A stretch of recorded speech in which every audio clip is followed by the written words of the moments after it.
Welcome to a Sessions podcast. This is going along with a series that we are doing at the Crossing Church here in Las Vegas called Weeds in My Garden, where we are talking about issues of mental health and really taking some time to dive into some deeper conversations around that.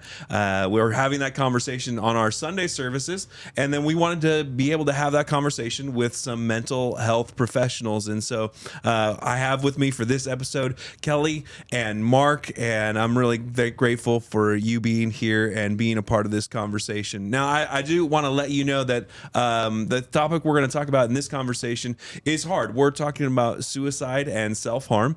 And so if you feel like, hey, that's not a conversation I'm ready for, that's totally okay. Skip this episode. Check out one of our other ones. Join us on the next one. That's okay. But we want to be able to talk about this conversation because it matters. And it is something that people are dealing with. My understanding is that Las Vegas has one of the highest suicide rates in the country. And so we want to be able to talk about that today. Well, thank you so much for letting us be with you. And you're right. It is one of the higher ones. It's in the top 20 of states with suicide. Man. And So when we're talking about suicide and self-harm, and I think you were pointing out just before we started that they are kind of separate issues, but in a similar kind of vein as far as we're talking about harm to our own bodies. Right. Does it help to talk about it? Or does it hurt to talk about it? If I have someone in my life who's dealing with these issues, or I'm dealing with it myself, I think sometimes there's the conception of like, well, if I kind of ignore it, maybe that's better, because if I bring it to the forefront, well, that's just kind of putting the problem right in front of somebody. So does it help or hurt to talk about it? So absolutely, it does. There is this misconception that if we do ask someone or talk about it, that it's going to almost push them to do it, but that's actually the opposite. So when I give someone permission, when I say, "Are you thinking about suicide?" that almost takes that weight off of them, because it takes the shame away of the conversation. And so in asking that question, I give them the freedom to say, "You know what, I am." And things that we keep inside of us that we don't talk about grow. They get more powerful. And so actually helping somebody talk about what they're feeling, what they're experiencing, and what they're thinking about, even if it's suicide, is actually helping them. It's getting those emotions out. And again, research would really clearly show that talking about suicide lowers the risk. It does not raise the risk. Man, I think that's helpful. I like the word that you used, like, or I'm not sure if you used it. It was like this idea of like, no, I'm inviting them to share their life with me. I mean, even in some sense, kind of offering myself to go, I'll walk alongside you with this. You're not alone in this, and I can be here with you. So often there's this stigma that I am the only one experiencing this, especially I believe in the faith community, right? There's this concept of it's a sin to think about killing myself, or it's a sin to even, question my existence. The reality is that there's more people out there that have those moments, and it may not be something that is, I want to suicide. It could be just, I'm so exhausted. Right. I'm so overwhelmed with life's experience right now, because life is hard and it can just weigh upon you, right? We talked about that with the worry and anxiety.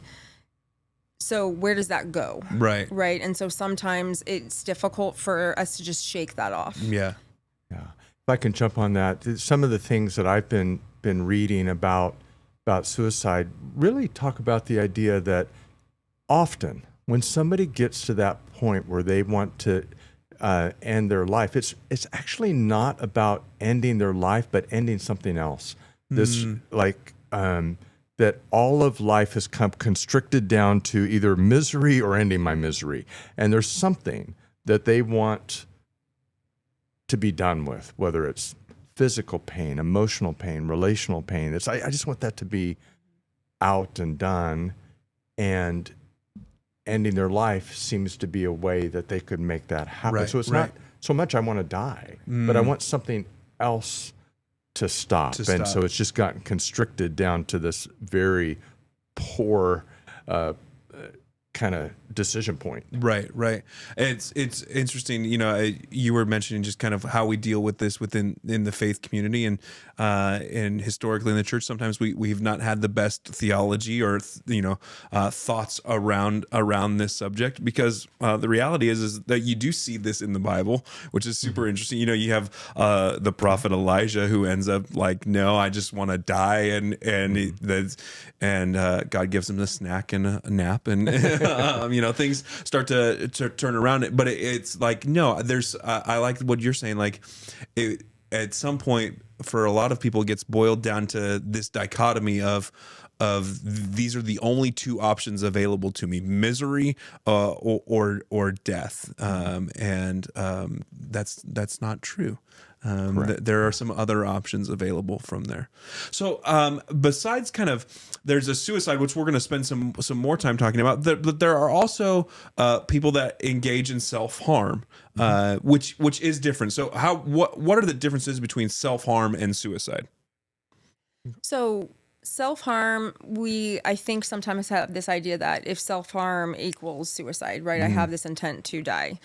That's not true. Usually it has to do with, I'm feeling so much pain, I want to feel something other than the emotional pain I'm feeling. And so if I can cause myself physical pain, then that's going to change my brain and take it, that focus off of the emotional back to the physical. They want to, or maybe they're feeling numb.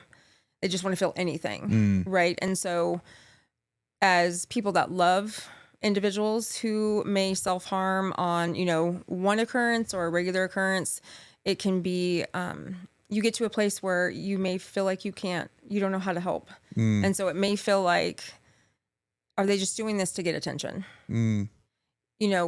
Early on in my career, someone mentioned that rather than saying this person is attention seeking, that we change that to they are connection seeking. Because there's never going to be a time, as someone who loves people, that I won't stop and say, if that person is asking to connect with me, right? If I think of my child coming to me, as a 1, 2, 3, 10-year-old, coming and saying, "Hey, mom, I need you right now." Yeah. That's essentially what people, who are self-harming are saying. I need someone right now. I need to connect. Yeah. Okay. Yeah. There's also some connection to brain chemical with self-harm as well, in that it can release certain brain chemicals when you feel pain, like brain chemicals that come out and bring soothing feeling, or just that help us feel in general. Again, if you're feeling very numb. And so that, again, is why some people will self-harm. There's a reward circuit, if you will, in the brain that supports that. I mean, it's certainly an unhealthy way of getting that reward. But yeah. So when we talk about self-harm, I think many of us might be aware of something like cutting. What are some the other things that you go, oh, those behaviors, those would be categorized as self-harm, and at that point, you need to reach out for help?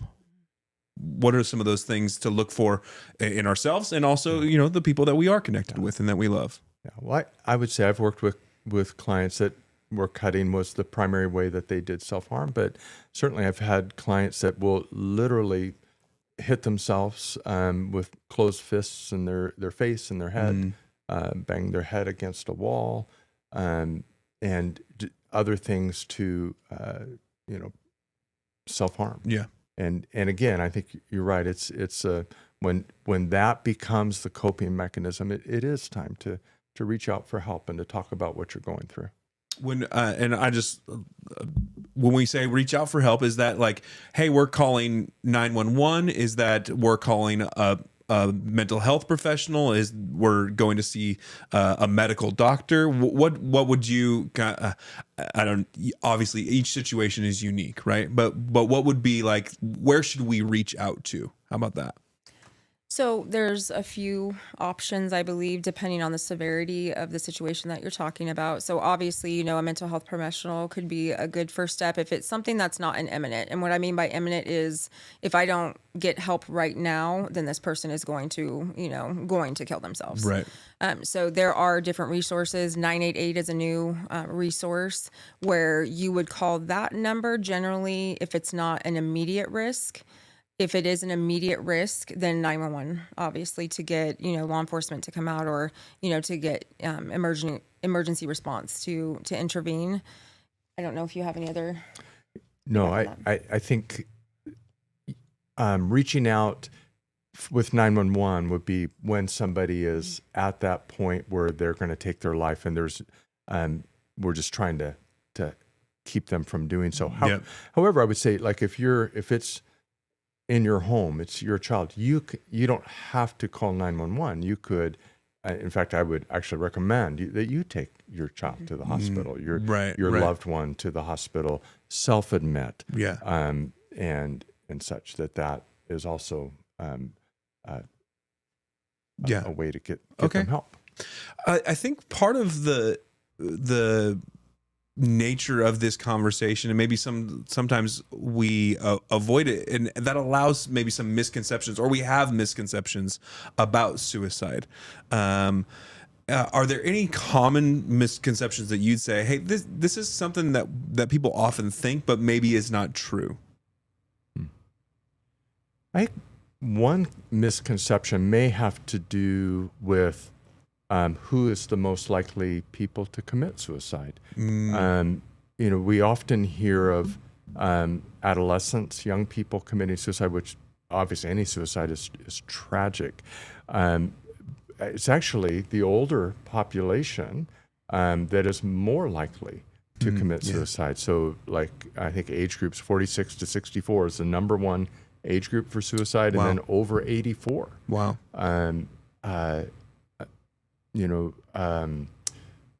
Young people, adolescents have more attempts. So they, like the last CDC kind of stats I was looking at said that an adolescent will have 100 attempts for every one completion. Whereas a 64-year-old, it's 3 attempts for one completion. Wow. So they're more effective, I guess, in taking their life. Okay. There's also, I think this is a misconception, maybe it's not, but a lot of times when a person dies from suicide, there's a lot of reactions like, oh, they seem so happy, right? And I think a misconception is like, if you're thinking about suicide or attempting suicide, you're going to look miserable to the world around you. And I don't think that that's true all of the time. Is that accurate? Well, and oftentimes, once someone has made that decision to actually suicide, you might see that response of peace because they've kind of come to that finality, that, closure, if you will. And so there you will hear, and I've actually had family members die by suicide as well. And it takes you to that place of shock of, we missed it, how could we not have known, right? That's a misconception most of the time, is that there are little warning signs along the way that if we are present and really listening, if we are in that person's space, if they're willing to share, that we can pick up on those signs a little bit. Sure. But again, you'll hear, I didn't understand, they were planning a vacation, or, they just got back from a honeymoon, or, they just got a new job or whatever it was. Right. And so we have a hard time putting those pieces together. Right.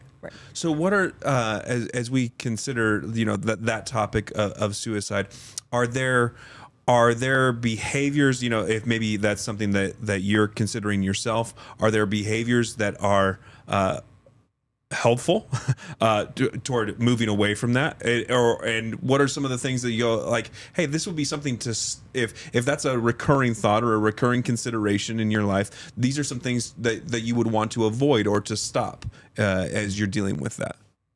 Yeah, there's there are some things that I think increase the risk factor for committing suicide, that many of which require, I think, some extra help. So, I think like 90%, I'm not exact on that, but about 90% of people who commit suicide do have some mental health diagnosis. Pretty high on the list would be, longstanding clinical depression, bipolar disorder, schizophrenia. So there's several that kind of increase the risk factor for suicide. Not that everybody who experiences one of those diagnoses is going to be suicidal. The other things that kind of you would want to avoid or that increase that risk factor would be isolation, pulling away from friends and family. Alcohol, drug abuse increases the risk. Recent huge losses, relational losses, increase the risk. So those are, some of the things that we would look for, that this may make this person more suicidal. Helpful things that are good, certainly community, people, faith community. Our faith is helpful. And I do think planning things that we can look forward to, gratitude, other things of that nature are helpful in moving us away from that idea. Okay, that's great. Kelli, one of the things that you had mentioned, right before we started to record this episode, was that there's some recent changes in some of the language and how we even talk about this topic, right? I think what you're sharing is the reason we're starting to see some language changes around it is because we're trying to lessen some of the shame even around the idea, or the shame of like, no, I've considered that. Is that accurate? I mean, would that be right? Correct. So if you think of the term committed suicide, right? So committed often is linked to some type of illegal behavior, right? And so then that puts us in a place of they have committed a crime, right? That also kind of has history in the church, right? So we'll just leave that for now. I'll let you maybe touch on that if you'd like. And so it's more died by suicide, right? Or suicided. We're also starting to see different language in the responder community, right? We are starting to take note of how trauma has played into line of duty death versus committed suicide or, killed themselves, things like that. And so I guess that's another area of just, for our responder community, this is on the increase. And, there is so much shame and very much this silence, this code of I'm strong enough to handle this. I would never share this with anybody because there's this concept that if somebody does this, that they're just too weak, but that's just not true. Right. And so I would say our responders see and experience so much in our culture, in our community, that it is okay to not be okay. It's okay to get help. Right. And, that would be a huge, call of mine to our responder community, just to let them know it's okay and that there are people out there that will walk this journey with you without judgment. Right. And that there's help for all populations. Yeah. One of the things that I found interesting was like, we're being intentional in our language, and sure, it's not about using the exact right words. It's more about, well, what's the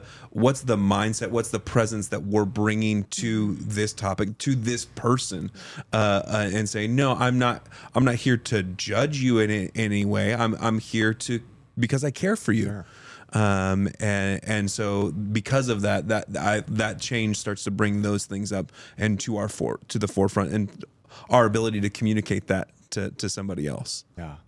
And one of the ways I think about that is just enlarging the conversation with the person. If suicide is really constriction, like constriction of thought, to pain and misery, or somehow ending it, like how do we go from constriction and start enlarging that conversation to talking about, well, what are the reasons you want to live? What are the things in your life that are good? Yes, this is without denying where they're at, looking at other things like the reasons we would want to live, and even things that are just spiritually true. That what are the spiritual truths that bring you comfort? That bring that you're God's child. Right. He made you. You're made in His image. He loves you, and just to me, those are all just parts of enlarging the way I'm thinking about this. Right.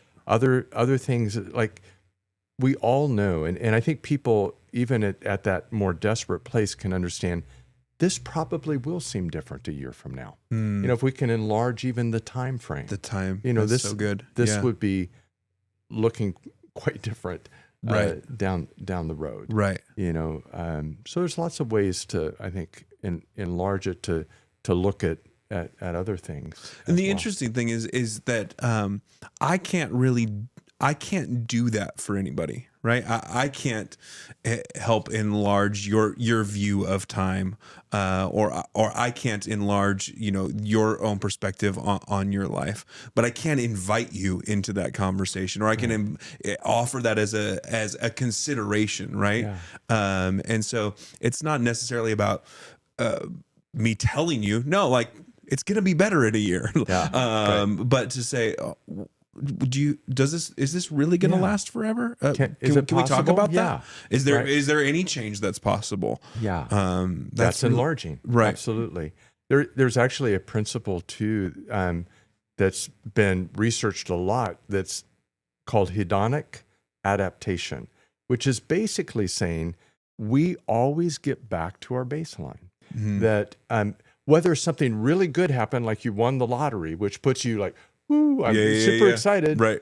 Yeah, give it time. Right. Yeah. Right. You're going to go back to your baseline. And same, like there's been some research done with people who have lost the use of their legs, and their immediate response for about 18 months or so is a lower level of happiness, hurt, but after about 18 months, they kind of go back to their same level of happiness. So, it's just one other aspect of let's look at this different, and enlarging the conversation could also be, have there been other times that you felt this way? And you made it through. It's now, Kelli, you had talked about, that sometimes there are some warning signs, some maybe red flags or some things that appear along the way that we would either want to pay attention to for ourselves or pay attention to for those that we care about. What are some of those things that we would want to be aware of around this? So I think first and foremost, we have to be in enough community with each other to know that there's a difference, right? So if we don't have relationship with one another, which I believe that, social media, our culture, we're, very fast paced. We're kind of just running about. We walk by. How are you? I'm good. No, I'm not good. Okay, great. Have a good day. Right. Take a time out, right? If I have enough of a connection and relationship with you, I'm going to notice when today's off. It could even be the way that you walked, the way that you smiled or didn't smile, or the way that, your hygiene looked that day. So there's small little indications that we can look at, right? If it's someone in our home, it could be starting to isolate more. If it's our teen or, someone else, it could be I am on my phone more, I'm on my computer more, I am starting to really just, constrict my environment. It could be changes in the way that they are showering or not showering, eating or not eating. Right. Normal patterns that they're breaking. They used to go to the gym every morning. They're not do that anymore. Things like that. Or just conversation. I'm just really, I'm exhausted. I don't know if I can do this anymore. There are things that people generally will put out there that if we stop and say, can you tell me what you mean by that? Sure. Right. And so then that goes back to our original question of does it hurt? And so as you are, as a trained professional, to ask about suicide, you can use that right there and say, are you thinking about suicide? Right. Right. The importance of what do I do when they say yes? Right. Yeah, usually, and I don't know that this is still true in some of the training, you know, because I am a pastor, and sometimes people talk about that. There was a moment in my life where I thought, I don't know, maybe killing myself might be helpful. And so the training that I received in that is like when a person kind of expresses that thought would be like a follow-up question, like, okay, what do you mean by that? Okay, do you have a plan? Right. That was kind of the next question to ask, and then okay, yes, I have a plan. Have you acted on that plan? Where it kind of, do you have? Well, what do you mean by that? Do you have specifics? Do you have a spot? Those kinds of things. Is that still a good response? Absolutely. Because and again, people. Some of those questions almost sound rude, like, right. Oh, so how are you going to do it? You know, it seems a bit rude, but getting people to talk is so helpful. You know, and just getting to know where they're really at in that those are good questions. Absolutely. And going back to that, the terminology that we use, because if I say, "Are you thinking about hurting yourself?" and you tell me no, are you thinking about killing yourself? Yes. Right. So understanding that we're going to have the same definition, but we're not going to be able to have the same definition. I'm not going to know what you really mean unless I ask that specific question. One other warning sign that I think is important is the thought that people come to that if I wasn't here, everybody else would be better off. You know, like I'd actually be doing people a favor if I were to end my life. And just anything in that vein to me is a huge warning signal. You know, I do think even spiritually, like, you know, we're told that our enemy is looking to kill and destroy. Right. That he's a roaring lion, you know, looking for prey. So, you know, that I think because he's the father of lies, he puts a lot of has the ability to influence thought, and then can capitalize on that. Right. The idea that I don't really matter, nobody really cares. Right. I would be doing the world a favor.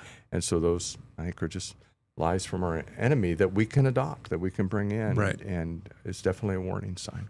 As we experience those warning signs, obviously, you know, if you can, we would want you to reach out for help, right? Absolutely. And a lot of times, if you're considering that, you don't feel like you have the energy or the ability to even reach out for help. And so that's why as you were talking about the community, it's like in those moments where I feel like I have enough that I'm able to give to somebody else, let's give to somebody else, right? Because a lot of times waiting for somebody to reach out is not necessarily the best response, because they don't, in that moment, they just don't have enough to reach out.